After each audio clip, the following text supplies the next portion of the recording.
Eu quero saudar você, professor, professora da Escola Bíblica Dominical dos Jovens, com a paz do Senhor Jesus. Eu sou a professora Manuela Barros e já estamos quase completando 3 anos neste canal, trazendo pré-aulas para a lição dos adultos. No entanto, antes de completarmos e terminarmos este ano, eu decidi aceitar o desafio de cooperar com a pré-aula dos jovens também. E quando eu observei algumas outras lições que estão disponibilizadas para você aqui por este meio do YouTube, eu encontrei que eu posso adicionar alguma coisa, algum recurso para você que é professor da escola dominical. E porque eu vi essa possibilidade de ser de alguma ajuda, eu decidi preparar, como tenho feito na lição dos adultos, o meu roteiro e compartilhar com você para que a sua aula se torne mais dinâmica, mais didática, mais interativa e trazendo uma realidade da vida dos jovens, não é, mais prática para dentro da sua sala de aula. Então, nesta intenção, se você já nos conhece com a classe dos adultos, você já tem ideia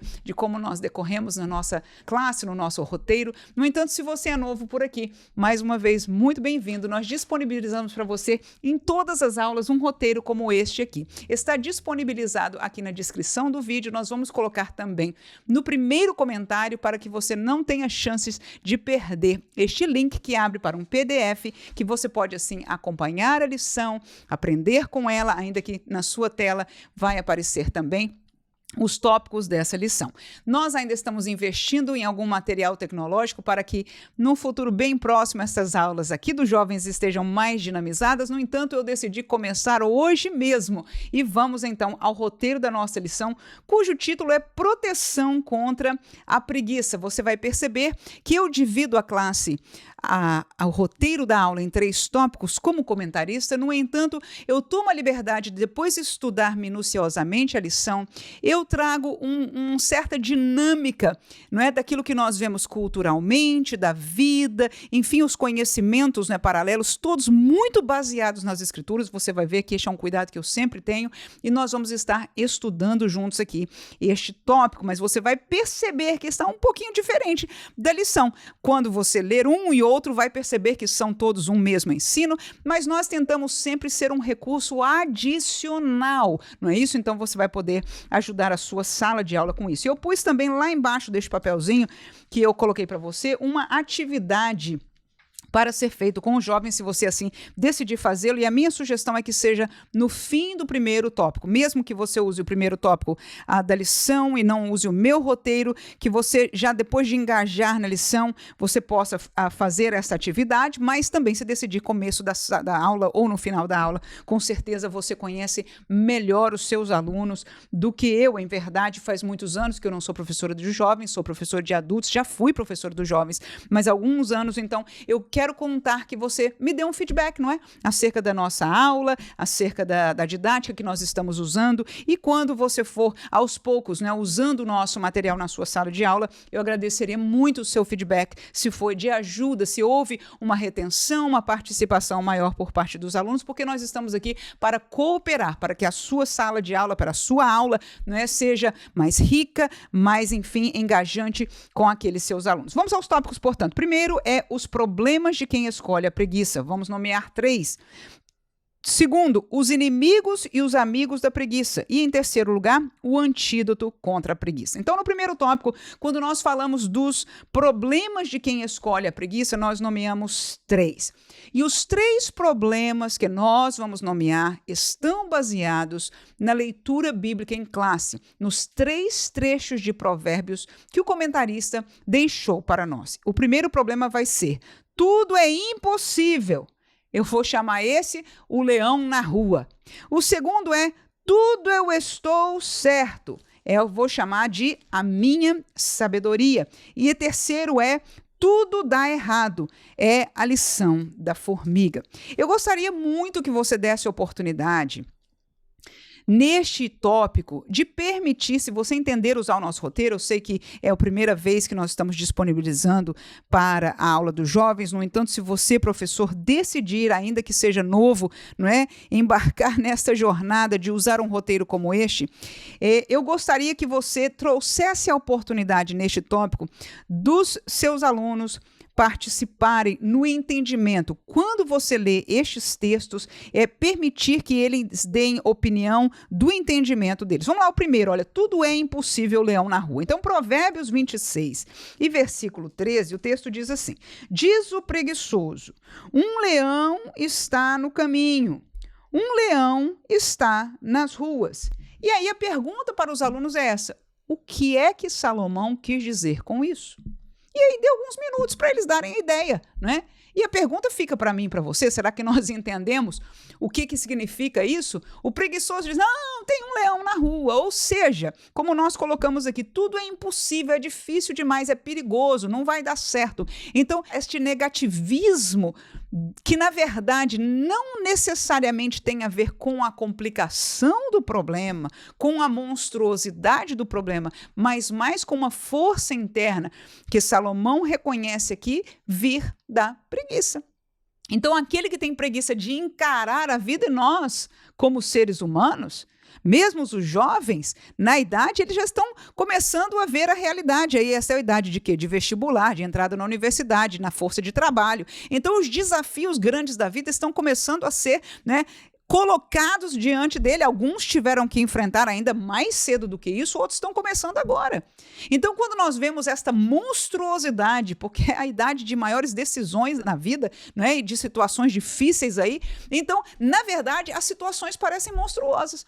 No entanto, para aquele que tem coragem, disposição ao contrário da preguiça, então ele encara, ele enxerga diferente. Ele não enxerga o monstro, ele diz: não, é algo que eu vou conquistar. E é normal do jovem. O jovem que não caminha com a preguiça, ele é altruísta, não é? Ele pensa que vai tudo dar certo e é fácil demais. Ele descobre que tampouco esta é uma realidade. Nem tudo é muito fácil do lado de fora da casa de seus pais, do curso médio e etc. Quando ele vai saindo desta etapa, ele vai descobrir que a vida é um pouco mais complicada. No entanto, não é leão na rua, não. Para quem não tem preguiça, nós caminhamos um dia atrás do outro e vamos sendo vitoriosos. Segundo a subtópico, ele diz: tudo estou certo, é a minha sabedoria. Vamos aí ao Provérbios 26, mesmo versículo 16, diz: mais sábio é o preguiçoso a seus olhos do que 7 homens que bem respondem. Então vem a mesma pergunta. O que vocês entendem disso aqui? Que o preguiçoso se acha sábio. Aí você pode perguntar até um exemplo para eles. O que um preguiçoso falaria em termos de sabedoria? Aí você tem que chegar à conclusão que é desculpa, né? Ele dá desculpa, ele diz: não, eu sei que é assim, não vai dar por causa disso, e etc. Todas essas desculpas, ele sabe, entre aspas, porque na verdade ele não sabe. No entanto, ele é sábio aos seus olhos. Ele nunca vai dar o braço a torcer de que ele é um preguiçoso e que isso estaria errado. Esta é a lição que Salomão coloca para nós. Em terceiro lugar, ele diz que tudo vai dar errado. E esta é a lição mais bonita, mais importante deste subtópico. É a lição da formiga. Essa está em Provérbios capítulo 6, versículos 6, 7 e 8. E depois nós saltaremos ao 11. Olha o texto aí. Vai ter com a formiga, ó preguiçoso.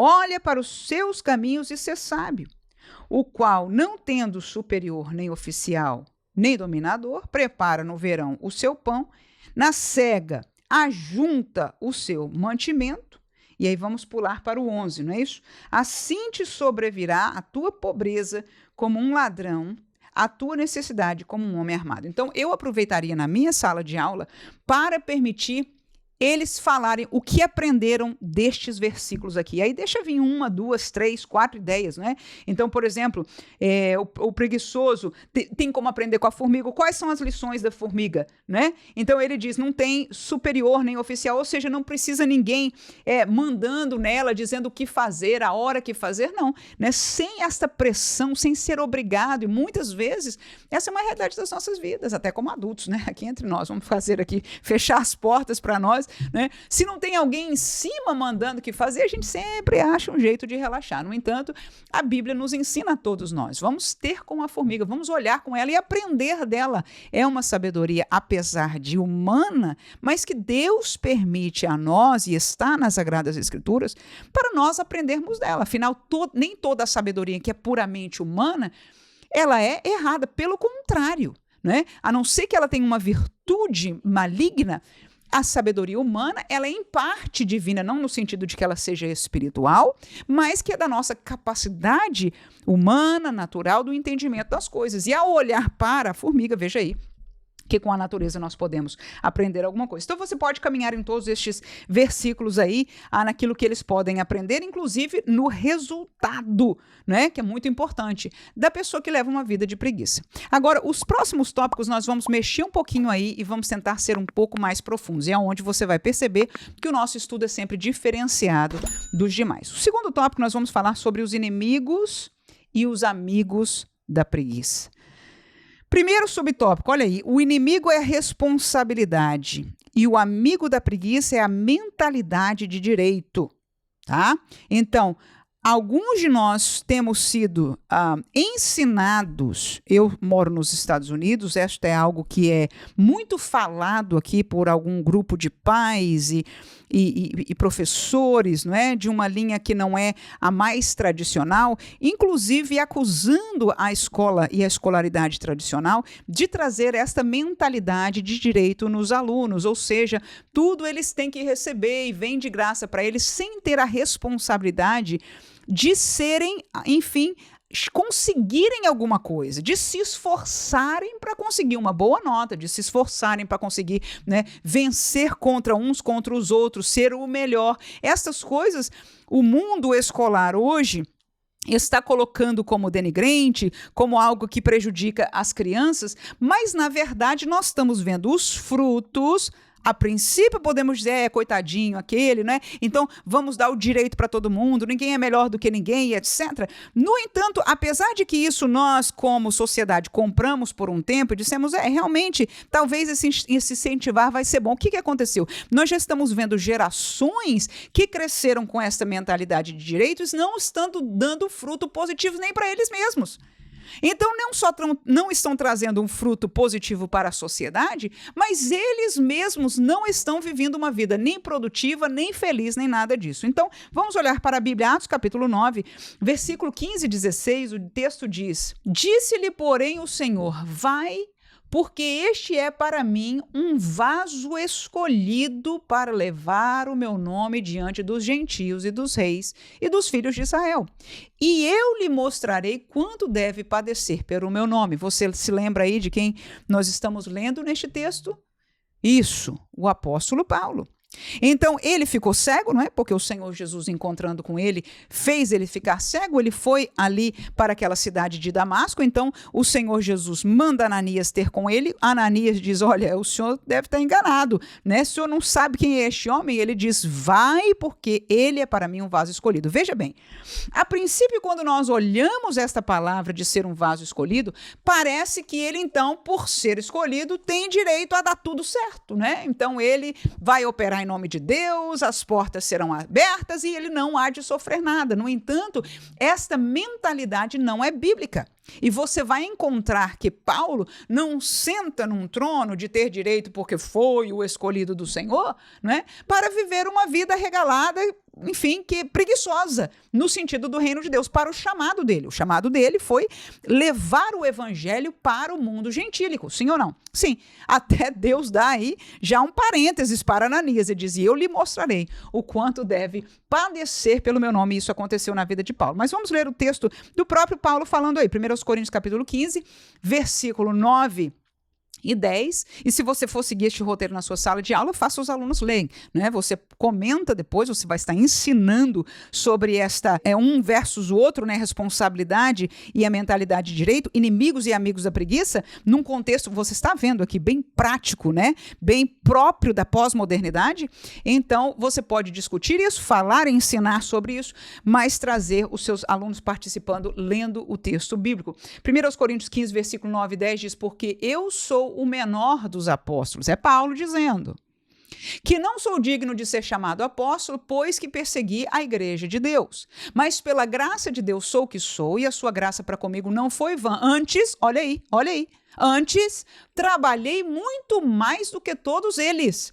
Todavia não eu, mas a graça de Deus que está comigo. Então o que eu vejo aí? Paulo, apesar de ter sido escolhido, né? Ele diz, olha, a graça do Senhor em mim, ó, a escolha do Senhor, o privilégio que ele me deu não foi em vão. Pelo contrário, antes eu trabalhei muito mais do que eles. E eles que ele está se referindo aí é uma comparação com os demais apóstolos de Cristo, não é? Então, ele mostra que não tem uma mentalidade de direito, que é inimigo da preguiça, mas sim ele tem uma mentalidade de responsabilidade, no caso de Paulo, responsabilidade para com Deus, que o chamou para uma obra. Vamos ao segundo subtópico aqui, estamos estudando os inimigos e amigos da preguiça. Então, próximo inimigo, o objetivo individual. Quem tem um objetivo, ou mais de um, individualmente pensando, né? Ele vai ser contrário à preguiça. Mas qual é o amigo da preguiça aí, né? Que é o contrário, é a mentalidade de mais um. Ah, eu sou mais um, né? Para que eu vou me esforçar? Eu sou mais um neste lugar de trabalho, eu sou mais um na escola, eu sou mais um na minha casa. Então, essas duas mentalidades, elas são contrárias uma à outra. E nós vamos olhar ao texto de Daniel, por que não? Capítulo 1. Vamos olhar os versículos 3, 4, 5, saltaremos ao 8, 15 e 20. Veja o texto bíblico aí que diz. Versículo 1 de Daniel 1, versículo 3, diz o seguinte: E disse o rei a Aspenaz, chefe dos seus eunucos, que trouxesse alguns dos filhos de Israel da linhagem real e dos nobres, jovens, em que não houvesse defeito algum, formosos, de aparência, instruídos em toda sabedoria e sábios, em ciência e entendimento no conhecimento, e que tivessem habilidade para viver no palácio do rei, a fim de que fossem ensinados as letras e a língua dos caldeus. E o rei lhes determinou a ração de cada dia, da porção do manjar do rei e do vinho que ele bebia, e que assim fossem criados por 3 anos, para que no fim deles pudessem estar diante do rei. Você já está lembrando da história aí, né? Vamos ao versículo 8. E Daniel assentou no seu coração, aí eu vou dizer nas minhas palavras, não ser mais um. Mas aí diz o texto bíblico, não se contaminar com a porção do manjar do rei, nem com o vinho que ele bebia, portanto, pediu ao chefe dos eunucos que lhe concedesse não se contaminar. Vamos saltar ainda para o versículo 15 e depois o 20. E ao fim dos 10 dias, pareceram os seus semblantes, de Daniel e seus amigos, melhores. Eles estavam mais gordos do que todos os jovens que comiam porção do manjar do rei. Último versículo que estaremos lendo, 20. E em toda matéria de sabedoria, de inteligência, sobre que o rei lhes fez perguntas, os achou 10 vezes mais doutos do que todos os magos ou astrólogos que havia em todo o seu reino. O que eu vejo aí? Daniel não teve a mentalidade de eu sou mais um. Ah, foi um grupo. Quem veio, é verdade que ele era dos nobres, é verdade que a escolha foi seleta, mas os 4 que a Bíblia menciona neste texto, no caso Daniel e seus 3 amigos, não eram os únicos. Eu imagino que o grupo era bem maior, não é? Porque chamou a atenção de que estes 4 se negaram a comer do manjar do rei. Amém? Então, quando nós vemos isso, Daniel, e vamos focar no nome dele só para ficar mais fácil, ele não tinha mentalidade, eu no meio deste todos eu vou com os outros, porque o que eu vou fazer aqui? Quem sou eu no meio do palácio, não é, do rei? Quem sou eu diante dos servos do rei? Não, eu tenho que simplesmente obedecer. Eu aqui sou mais um, talvez na minha terra eu tinha algum privilégio, mas aqui eu sou mais um. Mentalidade errada. Mentalidade errada que vai deixar você o quê? Pacato, para trás, sem ter, não é, esta liderança, este objetivo individual, este trabalhar individual de Deus com você, diante de Deus, cada um de nós, e eu estou falando para os jovens, nós temos uma vocação, nós temos um chamado, nós temos um preparo de Deus, mesmo que talvez não vamos atuar hoje com 18 anos, ou amanhã com 20 anos, mas Deus já nos está preparando. Era o caso de Daniel, que veio super jovem. Amém? Então, parte do seu preparo era esta individualidade para com Deus. E ele, diante do seu Deus, disse, não faço. E foi forte, porque como nós já entendemos aqui neste cenário, ele teve que enfrentar com muito jeito, com muito temor, mas falar ao eunuco que veio, né, falar para eles que a comida seria essa e pedir com jeitinho, olha, eu não quero, faça um teste, olha aí a comprovação, olha aí a individualidade do crente. Muitos estão usando a individualidade para mostrar uma coisa aqui diferente, outra lá. Não, não, não. Vamos mostrar nossa individualidade de dentro para fora, daquilo que o Senhor tenha para conosco. Amém? Então, este Daniel fez isso. Ele disse, olha, eu vou pedir uma coisa, eu só quero comer vegetais, eu só vou tomar água, não quero participar de nada disso, porque não convém diante do meu Deus. E faça um teste, então, se em 10 dias, como é que a gente vai estar, né? E o que aconteceu? Nós acabamos de ler, nos lembramos também da história, né? Que eles estavam mais gordos, mais saudáveis, né? O seu semblante, e por isso Deus permitiu esta realidade. Então, a mentalidade de um objetivo individual versus a mentalidade de ser mais um. Vamos ao terceiro. Bem interessante. O inimigo da preguiça é ter propósito e vocação. O comentarista fala sobre isso, mas estamos trazendo numa visão, numa dinâmica um pouco diferente. E qual é um amigo da preguiça que é contrário a esse? É a mentalidade de destino, né? Então vamos ao texto de Filipenses, é mesmo a pessoa de Paulo, capítulo 3, versículo 13 e 14. Ele diz o seguinte: irmãos, quanto a mim, não julgo que haja alcançado, mas uma coisa faço. E é que, esquecendo-me das coisas que para trás ficam e avançando para as que estão diante de mim, eu prossigo para o alvo, pelo prêmio da soberana vocação de Deus em Cristo Jesus. Então, o que eu vejo aí? Paulo diz, olha, eu não tenho tudo já pronto na minha vida, eu não sei de tudo, eu não cheguei ao final, eu já não estou senhor sobre tudo, sobre as coisas espirituais, eu sou bam, o que seja, não. Ele diz, eu acho que eu não cheguei lá ainda. No entanto, uma coisa eu faço, é que eu prossigo para o alvo. O alvo eu tenho, é o objetivo. Está aí. Então, a nível de coisas humanas, que no caso de Provérbios e do estudo que nós estamos fazendo, e não tem pecado nenhum nisso, porque nós somos crentes, mas somos seres humanos também, não é isso? Desde que nossa humanidade esteja debaixo da obediência da palavra, está perfeito, perfeito. Amém? Nós não somos só seres espirituais, mas também não somos só carnais, só humanos sem o lado espiritual. Estamos juntos? Então, neste sentido, veja aí, ele diz, né, eu prossigo para o alvo. Aplicando para as coisas naturais, para a vida do jovem, é necessário que ele tenha um objetivo. Muitos ainda talvez não tenham um objetivo, às vezes um tem primeiro uma coisa, depois primeiro outra e vice-versa, mas tem uma vocação. Sabe que o forte dele é a área de exatas, sabe que o forte dele é ensinar, sabe que o coração dele queima pelas missões. Seja qual for esta vocação que Deus está começando a evidenciar em sua vida, é o seu objetivo, é o caminho que você vai trilhar. Você não tem que correr, você não tem que matar e esfolar ninguém por causa disso, essa é uma sabedoria bíblica também. No entanto, você não vai deixar de dar um passo naquele caminho. Cada passo que você dá, cada situação, você vai passando encaminhar para um objetivo, para uma vocação. Qual é o contrário disso? A mentalidade de destino. Ah, não, destino meu é esse mesmo, Deus quis assim, não tem outro jeito, nesse país dá tudo errado, nessa cidade ninguém tem oportunidade, e tudo como se fosse, não é destino, vai acontecer. Não, nós temos que, como Paulo, dizer, eu ainda não cheguei lá, não acho que tenha alcançado, mas uma coisa eu faço,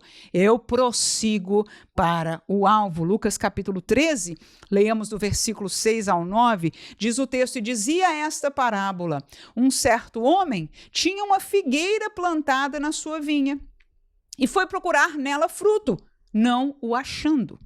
E disse ao vinhateiro, eis que há 3 anos venho procurar fruto nesta figueira e não acho, corta, porque ela ocupa ainda a terra inutilmente? E respondendo ele, disse-lhe, Senhor, deixa este ano até que eu a escave e a esterque. E se der fruto, ficará, e se não, depois a mandarás cortar. Ora, o significado desta parábola tem a ver com a nação de Israel. Mas nós podemos olhar para ela a nível de história da própria parábola, que em seu lado natural, ou seja, da planta, não é? E daquilo que Deus está falando, nos traz um ensino que nós podemos a receber dele. E qual é? É que ao esperar um fruto numa árvore e não encontrar, o dono disse, olha, corta, porque está usando a terra em vão. No entanto, houve alguém, o vinhateiro, que disse, não, me dê mais uma oportunidade. Este é aquele que tem um propósito, este é aquele que tem uma vocação. No contexto do estudo que nós estamos fazendo. Estamos vendo isso aí? Então, me dê mais uma chance. Dê o adubar, dê o podar, dê o cuidar, dê o fazer, não é isso? Eu vou tentar mais uma vez este concurso. Eu vou tentar caminhar nessa vocação que eu tenho mais um ano, mais 2 anos. E vamos ver, eu senti do Senhor, eu tenho sentido esta direção. Eu vou orar, eu vou buscar, eu vou fazer. Ou seja, quando nós temos um propósito, quando nós temos uma vocação que nós entendemos, esta é a mentalidade que nos vai tirar da preguiça, né? E é contrário à mentalidade de destino. Então, nós vemos que muitas vezes, através de uma cultura ocultista, através de uma escola que tem uma ideologia, não é, da mentalidade de direito, da mentalidade de mais um, nós estamos sendo bombardeados por estes amigos da preguiça. E não é por menos que nós estamos vendo uma e outra geração que não tem força interior para vencê-la. Né? E, na verdade, eu não culpo porque a pessoa não vê o porquê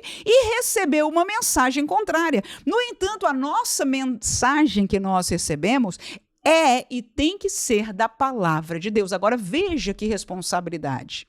Nós, como professores, de colocarmos diante do jovem essa realidade que eu pus aqui agora. O que é? É que eles estão sendo bombardeados e nomear o nome destas mensagens que nós acabamos de fazer por este roteiro. E dizer, olha, a palavra de Deus, você leu comigo, e por isso é muito importante fazê-los ler, entender, explicar, para que possam ter a responsabilidade diante de Deus de viver esta palavra. Viu aí? Então vamos ao terceiro tópico, o antídoto. O antídoto contra a preguiça está caminhando aí bem junto do segundo, mas vai trazer este fechamento. O antídoto é o quê? É o que resolve o problema. Quem foi picado de uma cobra, né, precisa do antídoto para não morrer. Então precisa solucionar para trazer vida, tirar fora, no caso aqui, a preguiça. 3 subtópicos. Entender seu objetivo ou propósito, no caso o propósito da pessoa individual, do crente. Segundo, alimentar a responsabilidade com diligência. E terceiro, respeitar o ciclos de Deus e da natureza. Vamos lá, primeiro subtópico aí. O primeiro antídoto contra a preguiça é entender o seu objetivo ou propósito. Nós já falamos disso. Se alguém tem um propósito, uma vocação, um objetivo, né, ele tem um porquê de lutar. Ele tem uma razão para continuar cavando, para continuar podando, para pedir mais uma chance, não é isso? Atos capítulo 20, versículo 24, texto muito lindo da palavra de Deus. Diz Paulo o seguinte, mas em nada tenho a minha vida por preciosa, contanto que cumpra com alegria a minha carreira, tá aí o meu propósito. E o ministério que recebi do Senhor Jesus, para dar testemunho do evangelho da graça de Deus, tá aí. Então eu não me importo muito com roupa, eu não me importo muito com a minha vida, se eu tô com rugas, ou se eu tô ficando velho, ou com a política do lado de fora. Ele disse, não, a minha vida eu não tenho ela por preciosa, contanto, olha aí, o que para ele é importante. Olha o que motivava a pessoa do apóstolo Paulo, e é o motivador maior para a nossa vida. Qual é? É a nossa vocação, é o nosso objetivo na vida, é aquilo que Deus vai permitir-nos chegar ao entendimento. Você que é jovem, no caso, que escuta, e você que vai ensiná-los, vai ensinar disso. Você está numa fase de decisão, é hora de buscar ao Senhor, sim, claro que não. Não podemos deixar de buscar ao Senhor. Na verdade, é o tempo que mais deveríamos buscar ao Senhor, né? Para colocar no nosso armazém espiritual, né? Mas para ter ajuda nestas inúmeras decisões que nós temos que tomar. Então, nesta fase, nós precisamos entender e Deus vai nos esclarecendo. E se alguém errar, ou se alguém entendeu mal, ou se Deus se preocupe, se nós somos servos de Deus, Ele cuidará de nos levar para o caminho que Ele tenha para nós, se é o nosso desejo. E será que alguém nos conhece mais? Vou fazer um parênteses aí. Aí você diz, mas o jovem tem que decidir, saber o que é melhor para ele.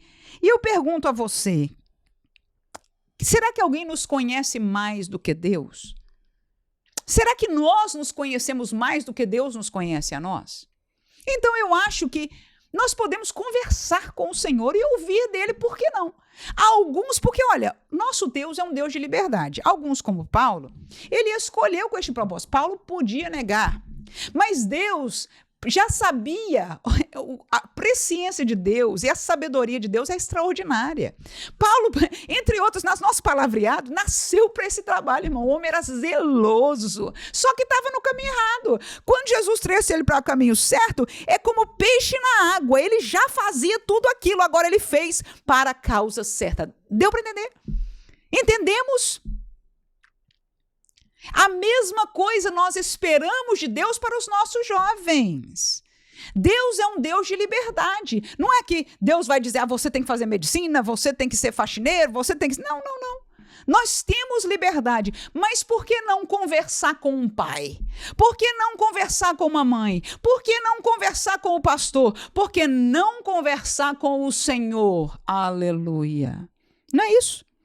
E ao conversarmos e ao nos colocarmos, Senhor, ajuda-me a entender, porque Deus pode me usar como enfermeira, Deus pode me usar como missionária, Deus pode me usar como professor, como professora. O lugar que nessa lição nós vamos aprender que Deus não nos quer é na preguiça. Amém. Glória a Jesus. Então, entender o nosso objetivo, Paulo entendia. Ele diz, eu tenho um ministério, eu tenho, contanto que eu cumpra, ele diz, com alegria ainda por cima, a minha carreira e o ministério que eu recebi do Senhor está tudo certo. Vamos ainda ler um texto aí nesse subtópico, está em Juízes. É um texto contrário, eu botei neste tópico aqui, eu botei um positivo e um negativo. Juízes 16, 20 e 21. Alguém que não entendeu, que deixou de lado o objetivo e o propósito e foi descansar, viver com a mulher dos sonhos dele. Olha lá quem era. E disse ela, os filisteus vêm sobre ti, Sansão. É ele mesmo, Sansão. E despertou de seu sono e disse, sairei ainda esta vez como dantes e me livrarei. Porque ele, aí está o parênteses de Deus, não sabia que já o Senhor se tinha retirado dele. Então, senhor Sansão, os filisteus pegaram nele, lhe arrancaram os olhos e fizeram-no descer a Gaza e amarraram-no com 2 cadeias de bronze e andava ele moendo no cárcere. Então, o que nós vemos aqui? Alguém que não zelou pelo objetivo, pela vocação, pelo propósito de Deus, né, na vida dele. Então, por causa disso, ele, tendo tantas chances, uma a uma, perdeu, deixou, traiu ao Senhor e acabou que, quando ele pensava que mais uma vez ia, era tarde demais. Nosso Deus, olha aí que lição gloriosa, é longânimo. Ele é paciente. No entanto, existe um limite, sim. Eu aprendo na lição de Sansão. Existe. Amém? Deus não o abandonou, mas ele passou do limite e ele sofreu a consequência porque ele desprezou o objetivo e a chamada dele. E claro, o dele era uma chamada especial de liderança. A quem muito é dado, o que diz o texto bíblico? Isso, muito é requerido, muito é cobrado. Então, se Deus não tem esta cobrança, esta vocação, este nível para um jovem, uma jovem, vai requerer o nível que lhe foi dado. Mas quem de nós não precisa, não gostaria de um bom conselho? Eu mesmo, na minha vida, várias vezes procurei. Eu disse a alguém que é mais velho que eu, fala, o que você acha que é a minha área? O que eu me daria bem, etc. Porque eu, por acaso, pulei de um lugar para o outro, né? Até me achar na vida, eu nem sei se me achei, não, graças a Deus. Graças a Deus, sim. Glória a Jesus. No entanto, se nós podemos nos aconselhar com um pai, com uma mãe, com um pastor, não é, com um professor da escola dominical, como não irmos à pessoa do nosso Deus? Segundo lugar, alimentar a responsabilidade com diligência é antídoto contra a preguiça. Alimentar a responsabilidade. Se nós temos uma responsabilidade, seja para com a família, seja nos estudos que nós determinamos que aquela é a nossa vocação, vamos caminhar. Quando a gente tem uma vocação, quando a gente tem um ideal, quando nós temos um objetivo, então automaticamente nós temos responsabilidade para com aquele caminho. Ao termos responsabilidades, um dos segredos de quem trabalha e trata com isso, né, a nível humano, como Salomão estava vendo aqui, é a questão da diligência. E a diligência não significa acelerar demais, pelo contrário. Ela é um passinho por vez. Tem livro aí que fala, se você, não é, caminhar 1% por dia, então aquilo vai se multiplicar e etc. Sem entrar nos pormenores de tantas ideias que há no mercado para isso, eu quero trabalhar com aquilo que nós estamos colocando, com a palavra somente bíblica, inclusive da diligência, né? Então, nós diligentemente, sem sair do caminho, vamos colocando um pouquinho aqui, um pouquinho que só não podemos, que é a lição de hoje. Sentar, botar o braço para cima e dar lugar a quem? Isso mesmo, a preguiça. Porque nós estamos em um antídoto. O antídoto contra a preguiça, presta atenção, porque isso é importante e é prático. Você vai poder ajudar seu aluno com isso. O que é? É que se você, para aquele objetivo, hoje deu uma preguiça, deu uma dor de barriga, um problema físico, ou teve uma questão em casa, ou o que quer que seja, esse é o objetivo, não faça muito, faça só um pouquinho, mas faça. Se é na sua vida com Deus, não leia um capítulo, leia um versículo, mas leia. Não ore 1 hora, ore 5 segundos, mas ore. Não faça toda a sua tarefa lá da escola, mas faça alguma coisa. Amém? Então, isso se chama diligência, isso se chama formar hábitos, e isso ajuda a nossa vida, porque ontem nós olhamos amanhã para o ontem e sabemos que alguma coisa nós caminhamos, e ao passar dos dias, não é? Ao passar dos dias nós vemos que nós vamos coletar, não é? O ganho dessa diligência que nós caminhamos. 2 Timóteo capítulo 4, vamos deixar 2 textos bíblicos, um a favor e um o oposto. 2 Timóteo 4, 2 e 7 diz, Paulo a Timóteo, que pregues a palavra, Timóteo, instes a tempo e fora de tempo, redarguas, repreendas, exortes com toda a doutrina e longanimidade. Eu, no entanto, diz Paulo, né, combati o bom combate, acabei a carreira e guardei a fé. Então, ele está passando para um jovem e dizendo, eu já fiz e eu fui até o fim.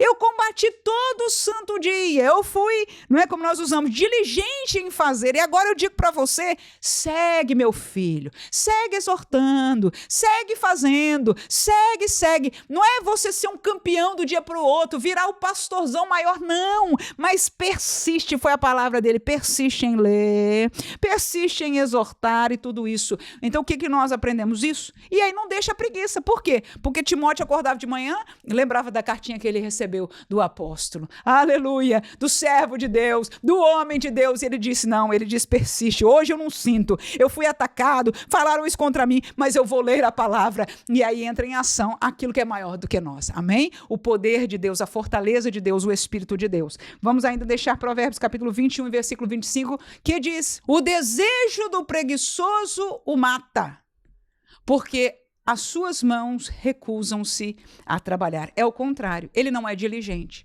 A mão dele diz, hoje não. Amanhã também não, né? Então, o desejo dele vai o matando, porque no fundo ele quer, é a minha leitura aí deste versículo, né?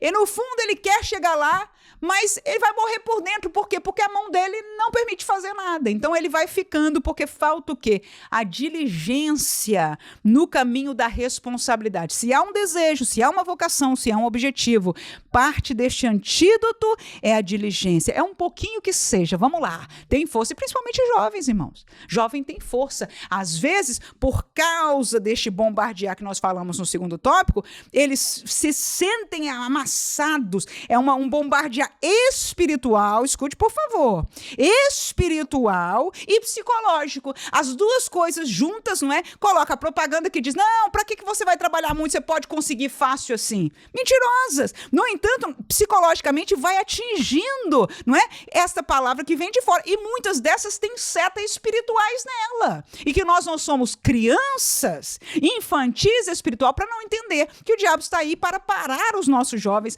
para destruir a sociedade, porque ele só veio roubar, matar e destruir. Terceiro e último subtópico aí, respeitar os ciclos de Deus e da natureza.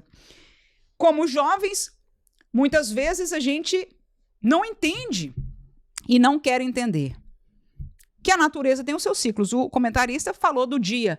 Por exemplo, a noite foi feita para dormir, o dia para trabalhar. Então, se você querer, mesmo que seja jovem, tenha toda a força, parece que tem toda a força do mundo, virar a noite e dia, dormir só 3, 4 horas, uma hora não vai dar certo. É a colocação dele, é verdade. Nós temos que respeitar o ciclo da natureza. Deus fez os dias, as estações. Não é? Então, quando nós, como seres humanos, chegamos à conclusão que há estações como a formiga, tem o inverno, é onde ela fica tranquilinha lá, agora só comendo do fruto que ela guardou. No verão é para trabalhar. Nós temos tempo de férias, nós temos o fim de semana para descansar, nós temos a noite, enfim. Todos estes ciclos da natureza é algo normal. Mas Deus também tem os seus ciclos conosco. A hora de avançar e a hora de parar. Nós vemos vários exemplos bíblicos, não vamos colocar aqui muitos com certeza, mas vale a pena explicar como jovens que muitas vezes, quando nós entendemos a vocação, nós queremos já correr, como se fosse, né, chama-se sprint, né? Mas a vida é uma maratona. A vida não é aquela da velocidade, né, os 100 metros livre, não. É uma maratona, é longa, e só quem correu isso, não é o meu caso, mas já vi filme, né, alguma coisa assim, que mostra os desafios que você tem que ter até psicologicamente para conseguir chegar até o fim, porque é muito longa. E o preparo. Então, nós respeitamos o ciclo de Deus. Deus tem um tempo, é o texto que a gente conhece, tão conhecido, né? Eclesiastes capítulo 3, vamos ler os primeiros 4 versículos aí. Diz, tudo tem o seu tempo determinado e há tempo para todo propósito debaixo do céu. Há tempo para nascer, tempo de morrer, tempo de plantar, tempo de arrancar o que se plantou. Tempo de matar, tempo de curar, tempo de derribar, tempo de edificar, tempo de chorar, tempo de rir, tempo de prantear e tempo de saltar. O texto continua, mas entendemos já, né, que Deus tem os ciclos e Deus determina os tempos. Então, o meu pastor sempre dizia isso, um raio que está da roda, que hoje está embaixo, amanhã vai estar por cima. E muitos destes ciclos na nossa vida como crente, porque nós somos de Deus, será que nós não somos diferentes do mundo, por favor? Então nós gostamos de dizer que somos diferentes do mundo só para dizer, eu sou especial, e a glória, e a presença, e blá, blá. Não. Nós somos porque pertencemos a Ele, submissos a Deus. Nós apresentamos a nossa vida ao Senhor. Nós queremos cumprir o propósito de Deus para nós. E que lindo é encontrar, é um jovem chegar à conclusão qual é o propósito de Deus para a sua vida. Isso é lindo demais. Aleluia, que Deus te use para trazer palavras de Deus, da sua palavra, e o Espírito Santo vai entrar nessa parceria maravilhosa, aleluia, e vai falar ao coração dos jovens, seus alunos, para que eles busquem e vão encontrar, porque quem busca o Senhor, quem bate, não é? Diz a palavra abrir-se-vos-á. E eles vão encontrar a direção de Deus, mas Deus tem os seus ciclos. Tem o tempo que Davi ficou lá, já era ungido rei de Israel, o óleo lá do profeta já tinha sido derramado sobre ele. Mas quanto tempo passou até ele começar a reinar? E o que aconteceu nesse meio tempo? Oh, irmão, muito sofrimento, muita perseguição, muito problema, mas é o tempo de Deus. Então, Deus tem os seus ciclos, tem o seu tempo para todas as coisas. E nós, apesar de estarmos na juventude, temos que respeitar. Isso não significa parar. E é por isso que eu digo que o antídoto é respeitar. E respeitar começa no entender. Se eu e você, como crente, se o jovem entende que Deus tem um ciclo, que a natureza tem um ciclo, e ele respeita a noite, ele respeita o fim de semana, ele respeita o tempo de descanso, ele respeita o seu corpo, ele respeita o tempo de Deus para as coisas, ele não para, ele não dá vazão à preguiça, porque ele não vai dizer que é o acaso, ele não vai se dar ao pecado, ele vai dizer, é o tempo de Deus, vou esperar no Senhor, aleluia. Atos capítulo 16, versículo 6 a 10, o texto diz, e passando pela Frígia, e pela província da Galácia foram, olha aí os missionários, impedidos pelo Espírito Santo de anunciar a palavra na Ásia. Como assim? Tem mais, olha aí, versículo 7. E quando chegaram a Mísia, intentaram ir para a Bitínia, mas o Espírito de Jesus fez o quê? Não lhe o permitiu. E tendo passado então por Mísia, desceram a Troade, e Paulo teve naquela noite uma visão. em que se apresentava um varão da Macedônia e lhe rogava, dizendo: passa a Macedônia e ajuda-nos. E logo depois dessa visão, procuramos partir para a Macedônia, concluindo que o Senhor nos chamava para lhes anunciarmos o Evangelho. Está aí um exemplo prático do ciclo de Deus. É missionário, é cheio da graça, é cheio do poder de Deus, ora pelas pessoas, recebe o Espírito Santo, ora Jesus cura, Jesus batiza, Jesus faz milagres. É Paulo, homem de Deus, mas disse: olha, vamos para tal lugar. E o Espírito Santo disse: não, impediu. Depois disse: ok, então vamos para tal lugar. O Espírito Santo disse: não. Aí vamos esperar no tempo de Deus. Deus pode falar, mas tá igual na nuvem no deserto, né? Quando a nuvem sair, vocês saem. Enquanto não sair, fica lá. Aleluia. Mas o Senhor está sobre nós. Aí Paulo fez a mesma coisa. Graças a Deus que não demorou muito tempo. Naquela mesma noite ele teve uma visão. E quando ele teve a visão, então ele entendeu que o Senhor estava dirigindo, e isso mesmo era. Então, este é o ciclo de Deus e o ciclo da natureza, antídotos contra a preguiça. Se você foi abençoado aí, onde você está me escutando, pode dizer amém. Glória a Jesus. Nós colocamos uma atividade para a aula dos jovens. Ela pode ser colocada logo depois do primeiro tópico. Volto a dizer, se você usou um primeiro tópico já bem ativo, né, que eu pedi para você colocar os jovens para ler e falar o que eles entenderam do texto, então logo depois você pode colocar essa atividade aqui, cuja tese é: trabalho e esforço geram duas coisas, felicidade e sucesso. Trabalho e esforço, que não tem nada a ver com a preguiça, gera felicidade e sucesso. Agora, felicidade não se pode medir. Então você pode, por exemplo, ver lá no TikTok, ver lá no Instagram, alguém que está muito feliz. Mas isso, o peso da felicidade da pessoa, não tem como medir. Pode ser verdade, não verdade, 20%, 100%. Enfim, é algo que não se pode medir. Felicidade é uma coisa também muito volátil. Às vezes a pessoa tem tudo e não é feliz. Então, é algo que nós não vamos pesar e usar como medida porque não funciona. Agora, o sucesso pode se medir.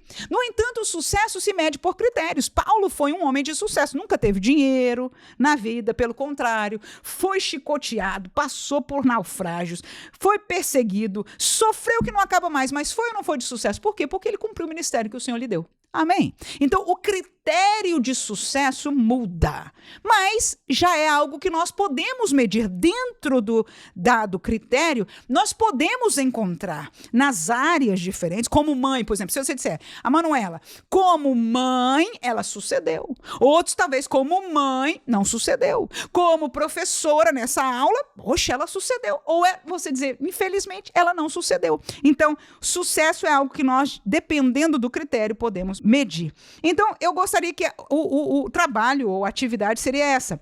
Dê um papelzinho para os seus jovens e diga: olha, irmãos, vamos fazer o seguinte.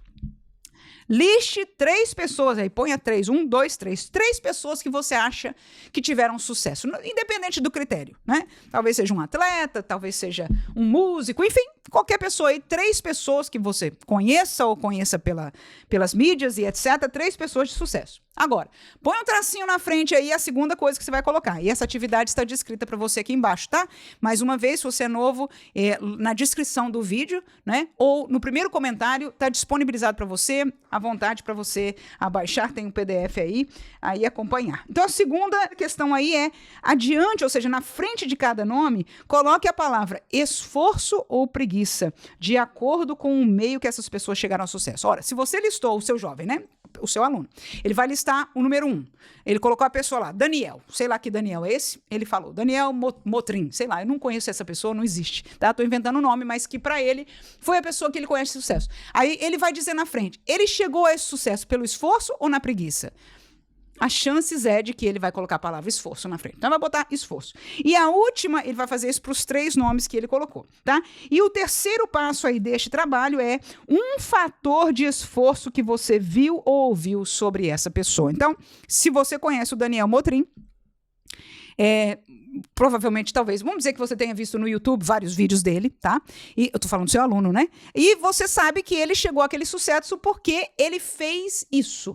várias coisas, provavelmente, mas uma delas te chamou a atenção, é isso que eu quero que o aluno coloque lá, tá? Você pode explicar isso para ele. Então, uma coisa chamou a atenção que ele fez isso. Então, o que vai acontecer? Através deste trabalho, ele vai entender que 3, ou 5, ou 10, ou todos, né, que sucederam em dados critérios diferentes. Nós mencionamos Paulo, eu aqui como exemplo até botei o missionário Daniel Berg, eu botei a palavra esforço na frente dele, eu dei um exemplo aí embaixo. E qual foi o esforço que eu lembro da vida dele? Ele trabalhava de dia e estudava português de noite, uma língua dificílima, mas ele aprendeu assim, tornou-se um missionário, depois, né, caminhou pelo nosso Brasil evangelizando os nossos brasileiros, glória a Jesus. Então, foi uma pessoa de sucesso que ganhou por esforço, e eu dei um exemplo. Os seus alunos vão colocar celebridades, vão colocar talvez um pastor, talvez, enfim, não sei, e aí vai ser uma boa conversa que você tenha com eles. A minha sugestão é que, em sendo no meio da aula, você tenha talvez uns 3 exemplos, né, para ficar claro essa ideia de que todos estes, aí você conclui logo depois de uns 3, todos eles você vê, se não todos, 99% chegaram a este sucesso através do quê? Do esforço. E que você pode nomear. E a pergunta é essa, será que nós queremos humanamente, ou na chamada e vocação de Deus, né? Na nossa vida? Então, suceder, e se queremos, então vamos caminhar contra a preguiça, porque ela é nosso inimigo, dizer um não às mentiras que nos têm sido colocadas diante de nós, caminharmos na força do Senhor contra a preguiça e chegaremos a alcançar aquilo que o Senhor tem para nós. Que Deus ricamente abençoe você, professor e professora. Esperamos em breve já ter mais algumas ajudas tecnológicas aqui para essa aula nossa ser mais dinâmica, mas eu espero em Deus que este recurso de hoje tenha sido de bênção para você. Não deixe de deixar um comentário depois para me contar o que você achou, principalmente você que é novo no nosso canal. Não se esqueça de inscrever, deixar o seu like, sabe que tudo isso ajuda para que apareça adiante de mais pessoas. Deus abençoe em nome de Jesus. Amém.